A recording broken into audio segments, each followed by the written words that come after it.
Everyone, welcome to my channel Sumana creations. কেমন আছেন সবাই? তো আজকের ভিডিওর টপিক হচ্ছে র কালার দিয়ে নিজেরা কিভাবে ঘরে কালার তৈরি করবেন। তো ভিডিওটা শুরু করা যাক। প্রথমে এখানে দেখতে পাচ্ছেন এনকে বাইন্ডার। কালার তৈরি করার জন্য র কালার মানে পিগমেন্ট কালার আর এনকে বাইন্ডার, অ্যাপ্রিটন, হোয়াইট পেস্ট এগুলো অনেক বেশি গুরুত্বপূর্ণ। সিসিএল বা অক্সেল তেমন একটা গুরুত্বপূর্ণ না, আপনারা চাইলে দিতে পারেন, কিন্তু না দিলে যে কোনো ক্ষতি হবে ওরকম না। এখানে আমি চামচ নিয়েছি, আপনাদের ইচ্ছে মতো আপনারা জাস্ট পরিমাপ করার জন্য যে কোনো কিছু ইউজ করতে পারেন। তো এখানে আমি ছোট একটা চামচ ইউজ করছি। যে আপনাদের চামচ যেমনই হোক, ইভেন আপনারা চামচ না বোতল, এক বোতল করে কিন্তু পরিমাপ করতে পারবেন। আমি জাস্ট পরিমাপ করার জন্য এখানে চামচটা নেওয়া। তো প্রথমে আমি নিচ্ছি বাইন্ডার। বাইন্ডার কিন্তু র কালার তৈরি করার জন্য, যে অ্যাক্রামিন কালার আমরা তৈরি করি, এটার জন্য অনেক বেশি গুরুত্বপূর্ণ। ব্লকের কেমিক্যাল কিন্তু বাইন্ডার, তারপরে স্ক্রিন পেইন্টের বাইন্ডার। এই বাইন্ডারের মূল কাজটা হচ্ছে আপনার কাপড়ের সাথে রংটাকে ধরে রাখে, স্থায়ী করে, যার জন্য অবশ্যই আপনাদের বাইন্ডার ইউজ করতে হবে। তো বাইন্ডার আমি 1 চামচ নিচ্ছি। তো আপনারা চাইলে 5 চামচ, 10 চামচ এরকম কিন্তু নিতে পারেন। এরকম পরিমাপটা যদি আরেকটু সহজভাবে বলি, তাহলে হচ্ছে আমি 1 চামচ যেহেতু বাইন্ডার নিয়েছি, আরেক চামচ এনকে নিচ্ছি। যদি আমি বাইন্ডার 5 চামচ নিতাম, সেক্ষেত্রে এনকেও কিন্তু 5 চামচ নিতাম। তো এক্ষেত্রে আবার অনেকের চয়েস অন্যরকম হয়, অনেকে আবার হাফ চামচ দেয়। যদি আমি বাইন্ডার এখানে 1 চামচ দিই, অনেকে দেখা যায় এনকে হাফ চামচ দেয়। তো আপনারা দিতে পারেন, এটার মধ্যে কোনো অসুবিধা নাই, কারণ বাইন্ডারটাই আমার এখানে মূল বিষয়। তো অনেকে প্রশ্ন করতে পারে, আপু তাহলে এনকে কেন ব্যবহার করছি? এনকে ব্যবহার করছি হচ্ছে কালারটা উজ্জ্বল করার জন্য। বাইন্ডার দিলে একটু আঠা আঠা ভাব হয়ে যাবে, এনকে দেওয়ার পর ওই আঠালো ভাবটা একটু কমবে এবং কালারটা আরেকটু পাতলা হবে এবং কালারটা উজ্জ্বল হবে। তো এনকে বাইন্ডারের সাথে র কালার মিশিয়ে কিন্তু কাজ করা যায়। তো আবার দেখা যায় যে অনেকেই অনেক কাপড়ে দিয়ে কাজটা করতে পারবে না। এই যে এখন দেখতে পাচ্ছেন এনকে বাইন্ডার মিশ্রণ, এটা কিন্তু মিডিয়াম হিসেবে বাজারে বিক্রি করে। তো আপনারা যারা রেডি কালার ইউজ করেন, এই মিশ্রণটা দিয়েই কিন্তু আপনারা মিডিয়াম হিসেবে কিনেন বাজার থেকে। তো আমি অবশ্যই সবাইকে বলি যে মিডিয়াম না কিনে ঘরে যদি বানিয়ে কাজ করেন, সেক্ষেত্রে দামটা অনেক সাশ্রয়ী হয়। তো এই এনকে বাইন্ডারের মিশ্রণের সাথে কিন্তু আমরা র কালার, পিগমেন্ট কালার যেটা, এটা ইউজ করতে পারবো।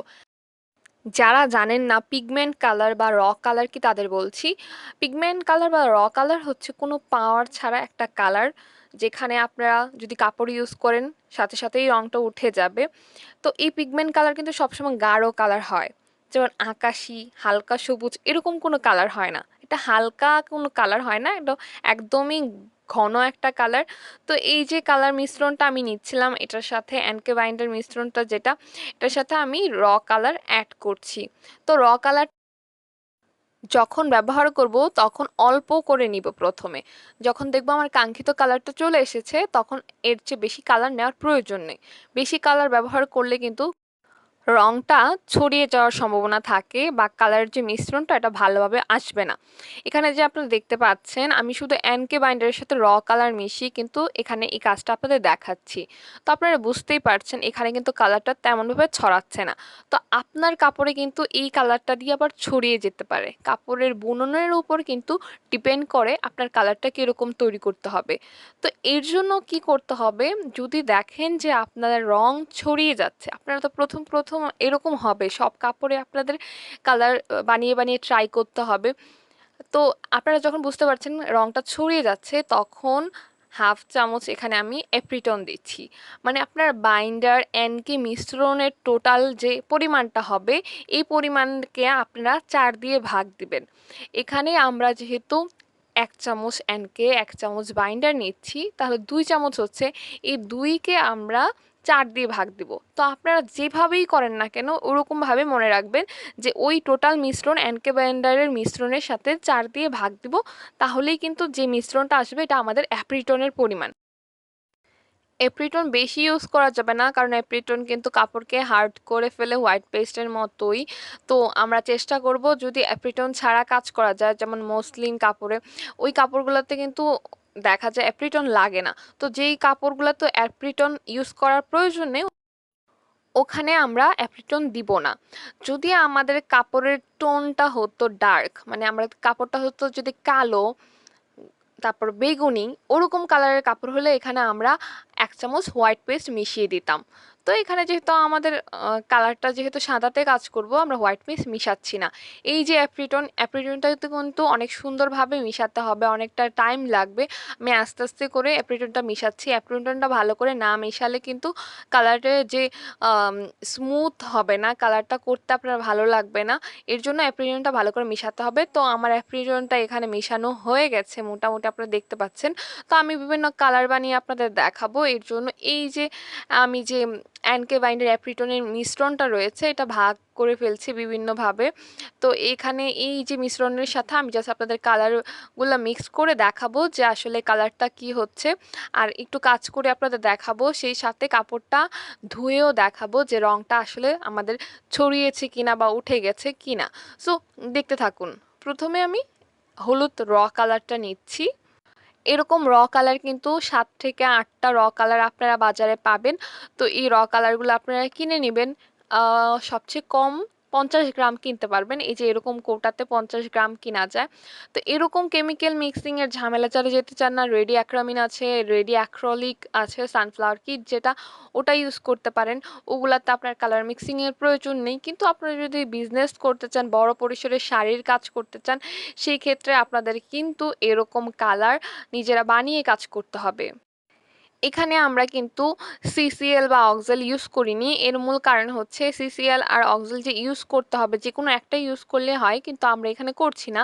কারণ দেখা যায় এগুলার কেজি হিসাবে যদি দেখি অনেক দাম পড়ে যায়, আর আমরা নর্মাল কাপড়ে এগুলা না ইউজ করলেও চলবে।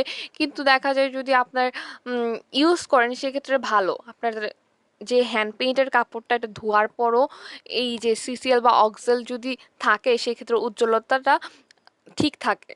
এর জন্য অনেকে ইউজ করে সিসিএল বা অক্সেল। একদম ইউজ করতে হবে এরকম না। কালারের যে কেমিক্যালগুলো আছে এনকে বাইন্ডার, এগুলো কিন্তু অনেক দিন ভালো থাকে। ইভেন কালারটাও যদি ভালো ঠিক মতো আমরা ক্যাপটা আটকে রাখি, তাহলে কিন্তু অনেক দিন ভালো থাকে। আমার কেমিক্যাল আমি প্রথম যখন 2018 সালে প্রথম ইউজ করেছি, ওইটা 2019-এর দিকেও আমি ইউজ করেছি, ভালোই ছিল। তো বোঝাই যাচ্ছে 1-2 বছর মনে হয় ভালোই টিকবে, কারণ 1 বছর আমি নিজেই ইউজ করেছি, কিচ্ছু হয়নি। তো এরকম কেমিক্যাল আপনারা চাইলে বেশি করে কিনে নিতে পারেন। এখানে কালারটা দেখতে পাচ্ছেন, এরকম কালার আপনারা বাজার থেকে কিনতে পারবেন। কালার যদি অনলাইনে কিনতে চান, সেক্ষেত্রে আমার পেজ রয়েছে গার্নিশ উইথ সুমনা। এছাড়া আমার ফেসবুক গ্রুপ রয়েছে garnish with Sumana hand painting and crafting. ওখানে জয়েন হয়ে যেতে পারেন। সেখানে আপনার সেল পোস্ট দিতে পারেন হ্যান্ড পেইন্টের। তারপর রয়েছে ওইখানে বিভিন্ন টিপস দেয়। আপনার বিভিন্ন সমস্যা থাকলে ওইখানে শেয়ার করতে পারেন। বিভিন্ন কেনাকাটার প্রয়োজন হলে ব্লক পেইন্ট, তারপরে স্ক্রিন পেইন্টের প্রয়োজনীয় সামগ্রী, এখানে আমাকে নক দিতে পারবেন গার্নিশ উইথ সুমনা আমার পেজে। আপনারা চাইলে ওই মিশ্রণটার সাথে কিন্তু সিসিএল, এরকম সিসিএল বা অক্সাল বিক্রি করে বাজারে, ওইগুলা ইউজ করতে পারেন। তো এখানে দেখতেই পাচ্ছেন এই কালারগুলো কিন্তু আপনারা সংরক্ষণ করতে পারবেন। এয়ার টাইট করা এরকম মশলাদানি বক্স রয়েছে। এছাড়া বাতাস ঢুকবে না এমন যে কোনো কিছুতে কিন্তু আপনারা রঙগুলো সংরক্ষণ করতে পারেন। সেই ক্ষেত্রে আপনাদের সুবিধা হবে। এখন আপনারা জাস্ট যে রঙটা তৈরি করছি, এই রং দিয়ে একটু কাজ করি আপনাদের দেখাবো। অনেকে হ্যান্ড পেইন্টের কাজের ক্ষেত্রে নিউটেক্স ব্যবহার করে। অনেক আগে যখন এপ্রিটন ইউজ করতো না, তখন মানুষ নিউটেক্সটা ইউজ করতো। এখন এপ্রিটন আর নিউটেক্সটা প্রায় একই কাজ। তাহলে আমি যদি এপ্রিটন ইউজ করি, আমি সেখানে নিউটেক্স ইউজ করব না। আবার যদি নিউটেক্স ব্যবহার করি, সেক্ষেত্রে অ্যাপ্রিটন ব্যবহার করব না। একটা কথা আমি মাথায় রাখবো, যদি আমরা নিউটেক্স ব্যবহার করি, সেক্ষেত্রে হোয়াইট পেস্ট দেব না। এর কারণ হচ্ছে হোয়াইট পেস্ট একটা বেস দেয়, নিউটেক্সও সেমভাবে একটা বেসের কাজ করে। দুটো একসাথে দিলে কাজটা তেমন একটা সফট হবে না। এর জন্য আমরা এই বিষয়টা মাথায় রাখবো। এখানে আমি কোনো শেডিং টেডিং করছি না, জাস্ট নর্মালভাবে আঁকছি আপনাদের দেখানোর জন্য। আমরা যে এখানে কাজটা করছি যে রং দিয়ে, এই রং দিয়ে কিন্তু আমরা জর্জেটও কাজ করতে পারবো, সুতির বিভিন্ন ধরনের কাপড় রয়েছে সবগুলাতেই আমরা কাজ করতে পারবো। যদি আমরা মসলিনে কাজ করি সেক্ষেত্রে অ্যাপ্রিটন দিব না। মোটামুটি এই কেমিক্যালগুলাই কিন্তু থাকবে। আপনাদের জাস্ট একটা সূত্র মাথার মধ্যে রাখতে হবে, যদি আমার কোনো কাপড়ে দেখি বুননের ক্ষেত্রে যে রংটা আমার ছড়িয়ে যাচ্ছে সেক্ষেত্রে আমরা অ্যাপ্রিটন ইউজ করব। যদি মনে হচ্ছে রংটা ঘন হয়ে গেছে আরও পাতলা করতে হবে সেক্ষেত্রে এনকে বাইন্ডার। এই হলো মোট কথা, যে আমরা যদি দেখি রং ছড়িয়ে যাচ্ছে সেক্ষেত্রে অ্যাপ্রিটন, রং যদি ঘন হয়ে যায় সেক্ষেত্রে পাতলা করার জন্য এনকে বাইন্ডার। এই দুইটা কথা মাথায় রাখলেই আমাদের কালার করে কাজ করতে সুবিধা হবে।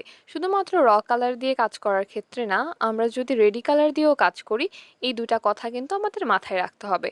এর মাঝে মধ্যে আমাকে প্রশ্ন করে আপু কোন কাপড়ে হ্যান্ড পেইন্ট করলে ভালো হবে, তাদের জন্য উত্তরটা হচ্ছে আপনি যে কাপড়ে কমফোর্ট ফিল করেন পরতে ওইরকম কাপড়ই করবেন। আমি ধরেন আমি নিজেই, আমি কিন্তু মসলিন কাপড় অনেক ট্রান্সপারেন্ট হয় বলে আমি এটা তেমন একটা পছন্দ করি না। তো এখন আমার যদি ভালোই লাগে মসলিন কাপড়, আমি কিন্তু হ্যান্ড পেইন্ট করলেও আমার কাজ হবে না। তো এর জন্য মোটামুটি আপনাদের নিজের কমফোর্ট জোনটা আপনাদের বুঝতে হবে যে কোন কাজটা আপনাদের ভালো লাগবে যদি নিজেরা ইউজ করেন। আর কাস্টমারের হলে আপনারা বলে নেবেন যে কোন কাপড়ে কাজ করলে কীরকম হয়, ওদেরকে বলে নেবেন, তাহলে সুবিধা হবে। তো কাস্টমার যেমন বলে ঠিক তেমনই আপনাদের কাজ করতে হবে। তো এখানে দেখা যাচ্ছে যে সুতির মধ্যে ভয়েল আছে, অরবিট আছে, তো বিভিন্ন ধরনের এরকম থাকে, তো আপনারা সবগুলো ইউজ করতে পারবেন। এখানে আমরা দেখতে পাচ্ছি একটা জিনিস, সেটা হচ্ছে আমার ব্রাশটা যদি আমি ঠিক মতো না ধুই, এক কালার যদি আবার অন্য একটা, ধরেন আমি এই যে একটু আগে নীল করলাম না এই ব্রাশ দিয়ে, এর আগেটা দেখতে পাচ্ছিলেন যে নীলের জন্য যে কমলাটা নিয়েছি না, কমলাটা কিরকম কালো কালো হয়ে যাচ্ছিল। তো আমি ব্রাশটা আবার একটু চেঞ্জ করেছি, এখানে দেখতে পাচ্ছেন। তো প্রথমের কালারগুলো দেখেন আর পরের কালার যে এখন করছি এটা কিন্তু একটু ব্রাইট দেখাচ্ছে। তো আমরা যদি ব্রাশটা না চেঞ্জ করি সেক্ষেত্রে কিন্তু এরকম কালো হয়ে যায়। তো এর জন্য আমরা কি করতে হবে, যখন আমরা একটা কালার দিয়ে কাজ করব এরপর আরেকটা কালার কাজ করব, অবশ্যই ব্রাশটা ভালোভাবে ধুয়ে নিতে হবে, এরপর কাজ করতে হবে। তো আমি যদি আপনাদের বিষয়টা আরেকটু ক্লিয়ারভাবে বোঝানোর জন্য কাজ করি, তাহলে এই কমলা কালারের যে লাগানোর ব্রাশটা এটা আমি হলুদ দিয়ে কাজ করব, তখন আপনারা বিষয়টা আরেকটু ক্লিয়ার হবেন।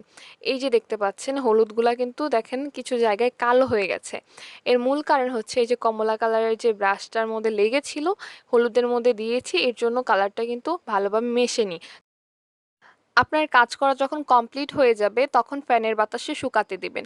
নর্মাল যে আমাদের ফ্যানের বাতাসে থাকে, কাপড়টা যখন একদম ভালোভাবে শুকানো হয়ে যাবে আপনি অপোজিট মানে কাপড়ের অপর পাশে আয়রন করবেন।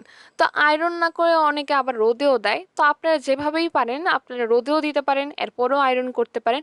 আয়রন করার মূল কারণ হচ্ছে আমাদের রংটা কিন্তু প্লাস্টিকের মতো, তো আয়রন করার ফলে কাপড়ের রংটা কিন্তু স্থায়ী হয়ে যায়। তখন দেখা যায় যে আমার কোনো কেমিক্যালের যদি এদিক সেদিকও থাকে ওই কেমিক্যালটা কিন্তু ঠিকভাবে বসে যায়। তো আমরা যে কাপড়টা ধোয়া দেখাচ্ছি এটা কিন্তু প্রায় 1 সপ্তাহ পরে। তো আমাদের এতদিন ওয়েট করতে হবে। আমরা যদি এর আগেই কাপড়টা ধুয়ে ফেলি সেক্ষেত্রে হয়তোবা রংটা উঠবে না, কিন্তু কাপড়টা পরতে দেখবেন যে রংটা ভালো লাগছে না। তো এর জন্য আমরা অবশ্যই ওয়েট করতে হবে।